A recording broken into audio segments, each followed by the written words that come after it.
And companies including Unilever, Tesla and IKEA are being showcased on a new list highlighting firms with ambitious climate policies. It's been put together by the independent think tank InfluenceMap to show which firms are pushing for change. Well, joining me now is Kendra Haven, Programme Manager at InfluenceMap. Kendra, very good to see you this morning. Europeans doing well out of this, rest of the world not so much, I gather. Yeah, that's exactly it. We looked at hundreds of companies for this analysis based around the world, mostly in Europe, US, Japan, and elsewhere, and the European companies dominated the list. Why do you think that is? And there's certain sectors as well. I mean, utilities, for example, pretty high up. Yeah, there were a lot of European utilities that seem to have really embraced the energy transition. They are calling for ambitious climate policy in Europe and in their headquarter country, and we're just not seeing that trend in the other regions in the same way. Quite interesting to see some of the companies that have dropped down the rankings, among them Coca-Cola and Apple and GlaxoSmithKline as well.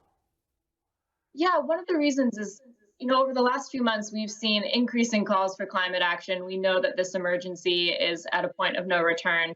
And one thing that we did for this report is increase the bar required for companies to make the list. And to make the list this year, they had to show not only positive positions, but highly active commitment to pursuing climate policy. And a lot of companies fell off the list because while they're positive, they're just not engaged enough as their peers. If a business is not on this list or has dropped down the rankings, I mean, does that necessarily mean it's a bad company? No, absolutely not.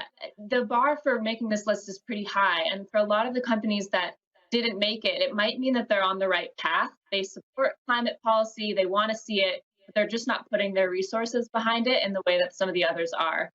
A lot of companies also are part of highly obstructive industry groups like the US Chamber of Commerce. And for a company like Apple, that is, for a company like Alphabet, that is one reason that they weren't on the list.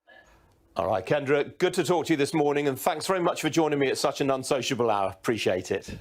Thanks.